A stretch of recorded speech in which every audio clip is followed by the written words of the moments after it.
Okey. Bismillahirrahmanirrahim. Assalamualaikum warahmatullahi taala wabarakatuh. Pada kali ini ialah jam menunjukkan pukul 12.30 malam. Saya mengharapkan tuan-tuan dapat beristirahat di rumah masing-masing dengan aman. Besok pagi subuh dapat bangun pagi dengan segar. Mudah-mudahan kehidupan kita dapat terjaga, dapat perlindungan daripada Allah Subhanahu Wa Taala. Pada malam ini saya akan melakukan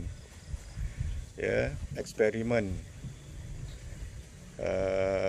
penembungan kacuk pokok dragon fruit yang berada di hadapan rumah saya ini. Apa sebabnya saya membuat video ni detik 12.30 malam kerana dragon fruit ini sifatnya bunga akan mekar ketika 12.30 malam. Dia akan mekar sepenuhnya pada jam 12.30 malam ini. Jadi oleh sebab itu saya buat video pun lebih kurang pukul 12.30 malam lah Jadi saya akan hampir di bunga yang pertama. Ini bunga A. Bunga A ni kalau kita lihat di dalamnya ada dua elemen Satu ialah pada anther keliling yang banyak penuh di dalam bunga itu ialah elemen debunga Pada anther tersebut penuh dengan debunga dan di depannya itu ada stigma. Debunga dikatakan sebagai bunga jantan dan stigma itu sebagai bunga betina. Jadi apabila kita katakan pendebungaan kacuk, ambil bunga ini dan dipindahkan ke bunga yang lain. Sebab pendebungaan kacuk ini mempunyai kelebihan berbanding pendebungaan biasa. Sebenarnya pendebungaan ada dua jenis iaitu yang pertama ialah pendebungaan sendiri, di mana debunganya daripada bunga sendiri dan jatuh debunga itu ke stigma bunga itu sendiri. Dan apabila disebut pendebungaan kacuk, debunga ini berpindah ke bunga lain dan pada pokok yang lain. Potensi hasil bunga kacukan ini adalah bagus. Yang pertama sekali, bunga ini akan tahan dengan hama ataupun makhluk perosak. Yang keduanya, pokok daripada kacukan ini dia mesra alam, iaitu tahan dengan perubahan-perubahan alam semula jadi. Dan yang ketiga, dia cepat berbuah dan buahnya lebih besar daripada biasa. Dan seterusnya, dia akan menghasilkan biji benih yang berkualiti tinggi. Jadi itu sebabnya pada malam ni saya akan mengadakan aktiviti pendebungaan kacuk secara manual. Muhammad Syahir Razik akan mengambil debunga A ni diletakkan pada pinggan yang bertanda A.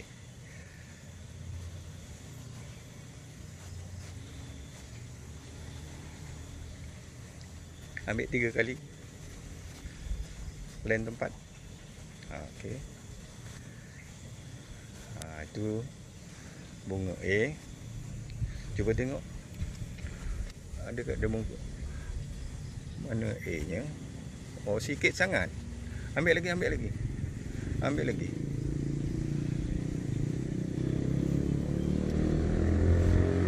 Lagi. Okey, pergi bunga B. Bersihkan tangan tu. Lap dengan apa-apa dulu biar tangan tu bersih. Okey, sekarang bunga B, ambil dah bunga B.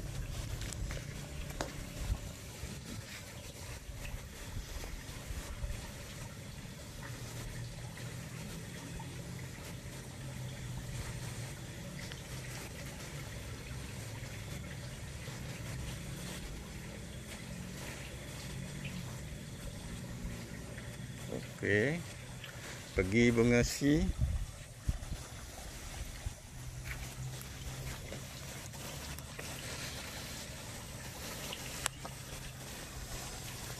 Okey.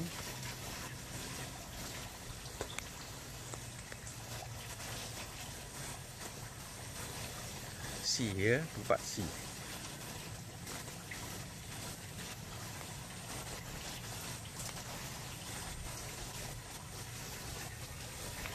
Okey, dan bunga terakhir bunga D.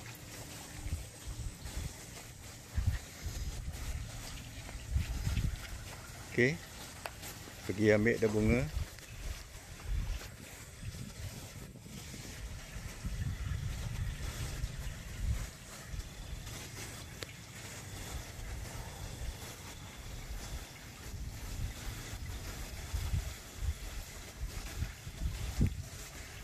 Okey, Syahir, sekarang letakkan debunga. Debunga yang mana nak letakkan ke D ni? A ya. Ambil debunga A, letakkan ke stigma debunga D ya. Okey, ambil. Dekat biar tak jatuh.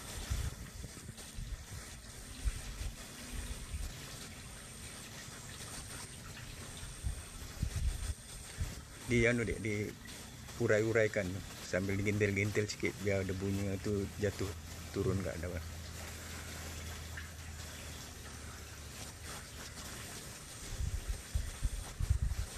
Okey, cukup tu. Kita pergi ke bunga C. Okey, letakkan debunga apa? B. D. B. Okey, ambil debunga B, letak di C.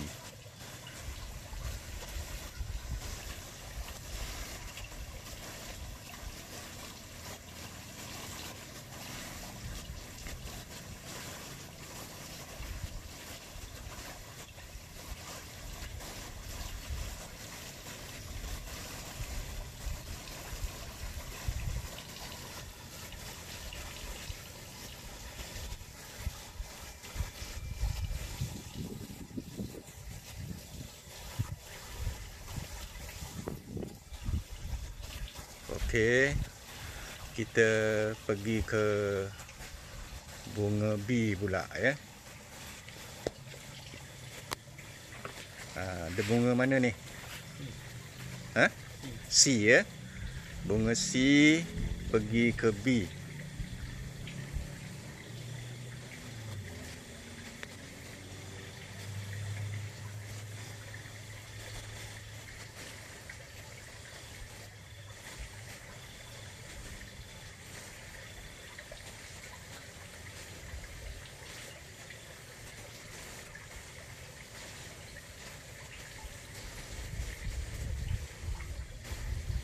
Okey, kita pergi ke bunga A ya.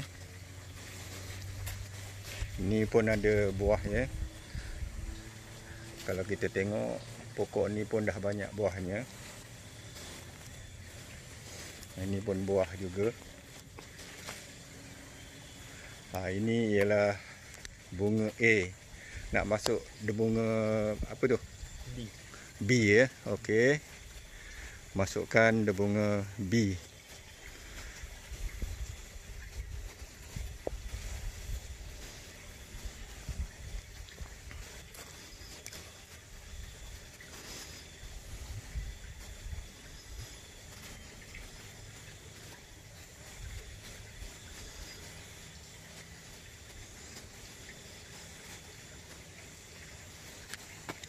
Terima kasih ya Muhammad Syahir. Dia sebenarnya baru balik daripada main badminton. Jadi ayahnya tunggu kat sini untuk khas ambil gambar video ni. Jadi pokok dragon fruit ni sebenarnya kalau mengikut kajian ya, pakar-pakar pertanian yang ada di luar negara sana, ya, dia ni sejenis pokok yang berbuah mempunyai musim, ya. Tapi mengikut kajiannya, pokok ini boleh berbuah terus-menerus, tidak bermusim, sekiranya mempunyai situasi yang agak luar biasa. Jadi pokok di hadapan rumah saya ni mempunyai suasana yang agak luar biasa dan mesra untuk pokok ini boleh musim buah sepanjang tahun. Kalau mengikut kajian, pokok dragon fruit ni dia akan hidup ya dari siang malam ya. Maksudnya ada waktu terang, ada waktu gelap, ada waktu terang, ada waktu gelap. Jadi kalau keadaan suasana yang normal seperti itu, mereka akan berbuah mengikut musim. Tapi suasana di hadapan rumah saya ni sentiasa terang. Waktu siang terang, waktu malam pun terang. Jadi suasana ini mempunyai potensi yang membuatkan pokok-pokok dragon fruit ini akan berbuah sepanjang tahun. Jadi mudah-mudahan tuan-tuan doakanlah supaya pokok dragon fruit ini memang akan berbuah sepanjang tahun. Kawasan ini memang diterangi dengan lampu, ya. Lampu di rumah saya ni pun sekali-sekala dibuka. Tapi kalau kita lihat ke atas ini lampu jalan, ya. Lampu jalan akan hidup selalu. Sebelah sana pun ada, sebelah sana pun ada. Dan di hadapan saya ni ialah store Jabatan Landscape, ya, Kampung Melayu Gangga-Bulai. Ini ialah Iskandar Puteri punya, ya. Ini pun terang benderang selalu, ya, menyebabkan pokok dragon fruit saya ni sentiasa dalam keadaan suasana terang. Jadi saya berharap mudah-mudahan pokok dragon fruit saya ini akan berbuah sepanjang tahun. Jadi inilah salah satu daripada eksperimen yang saya buat pada malam ini. Mudah-mudahan buah yang akan dikeluarkan, dihasilkan pada kali ini akan lebih besar daripada biasa.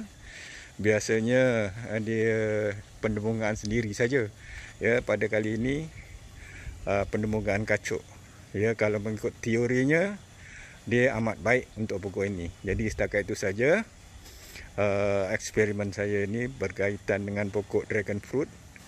Mudah-mudahan dapat menghasilkan pokok dragon fruit yang yang produktif lah. Jadi setakat itu saja. Sekian, terima kasih. Assalamualaikum warahmatullahi taala wabarakatuh.